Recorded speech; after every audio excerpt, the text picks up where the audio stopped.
Golden Age Developments are a team of freeware developers for Train Simulator, specialising in Steam-era UK routes, assets, rolling stock, reskins, and texture patches. I've known about them for the better part of 2 years at this point, but haven't thought to properly review any of their products until I tried out Great Western Levels, or as I sometimes call it, Great Western Avicii Song. As of mid-August 2025, this is the newest route in GAD's range.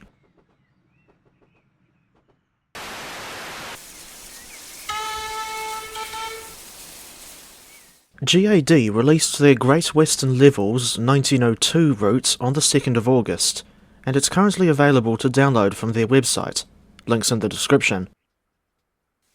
There are only 2 payware requirements, namely the Riviera line in the 50s and Weardale and Teesdale routes, both of which are available on Steam. Meanwhile, the other requirements for Great Western Levels 1902 are all freeware and listed on GAD's website, complete with download links, as opposed to sausage links.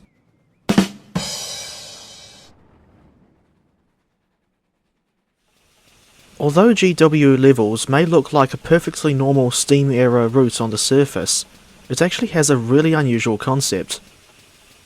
In real life, the railway lines in the County of Somerset were built around a GWR main line that used to be the Bristol and Exeter Railway, which opened in 1841 and merged with the GWR in 1876. But in this depiction of the Somerset Levels for TS Classic, the lines are instead built around a GWR main line going from Salisbury to Willerton.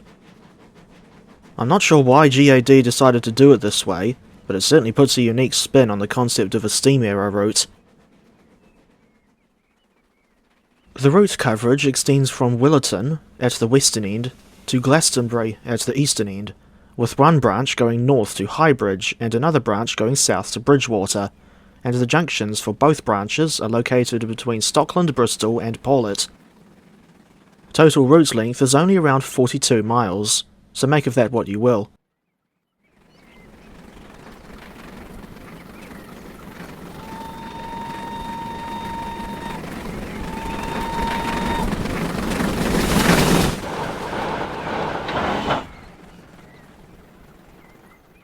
This depiction of Willerton threw me off more than any other part of the route, because I've actually been through Willerton in real life during a train ride on the West Somerset Railway.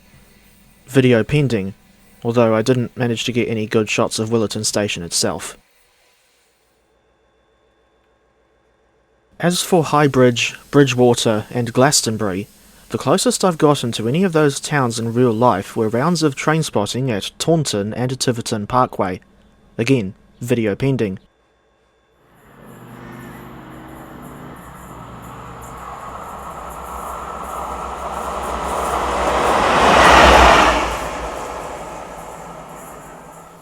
On first impression, I thought the routes looked decent, with a similar level of detail to the West of England main line, another route that GAD made, and one that has appeared numerous times in previous videos on this channel. Come to think of it, the overall roof at Willerton Station reminds me of Bath Green Park on the Somerset and Dorset line. And yes, I am aware of the new S&D route that GAD are working on, but it hasn't been released yet, and I'm yet to decide on whether or not I'll ever try it for myself. Elsewhere on the Great Western Levels route, you'll find a few stations that are similarly elaborate to Willerton, but others are considerably more basic by comparison.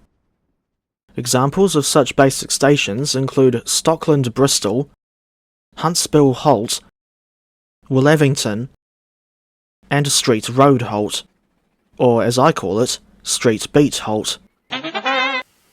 Incidentally, the setting in which Quantock Sands Station is situated reminds me of a scene from the Thomas episode called Sir Topham Hatt's Holiday. It's worth mentioning that this version of Great Western Levels is set 10 years after the GWR abandoned broad gauge and converted all their lines to standard gauge, which explains why the track bed is so wide in several places, not just on the double track sections. These days, some broad gauge demonstration track, albeit a very short section of it, can be found at the Didcot Railway Centre, along with 2 replica steam locomotives named Firefly and Iron Duke, although these 2 haven't steamed for a fair while. Thinking back to the scenery on the in-game route, I'd say the lineside foliage is neither the greatest nor the worst, if that makes any sense. And I'm not sure what to make of this new water texture. As for the signalling, it works well enough as far as I'm concerned, but I know very little about the semaphore signals, to the point where any possible errors have gone over my head. 15 standard mode scenarios are included with Great Western Levels 1902, but I haven't played any of them because I still haven't got most of the requirements. All but one of the locomotives you'll need were modelled by Caledonia Works, with the sole exception being the GWR steam rail motor from Victory Works. The rail motor has already featured in a dedicated review on this channel, published in March 2024, and I was lucky to see the real thing when I went to Didcot, even though she wasn't in Steam. As far as I can tell, the scenarios are themed around passenger and freight workings that fit with the route's time period. Out of personal preference, I normally just set up a free roam scenario whenever I play TS Classic. I don't know enough about the Great Western Railway and London and South Western Railway as they were in the early 1900s to know what's realistic, but given the semi-fictional nature of Great Western Levels, I would argue that having unrealistic scenes isn't so much of a bother this time. Indeed, one engine I like to use on this route is the LSWR T14 class 460, even though the T14s didn't exist yet in 1902, and wouldn't exist until 1911. This is yet another class that's received a dedicated review on my channel, and for reference, the T14 video was published in January 2025. As much as I like driving on this route, there are a few things that let it down somewhat. The route coverage is a bit too short for my liking, and the stations feel completely lifeless due to the absence of people on the platforms.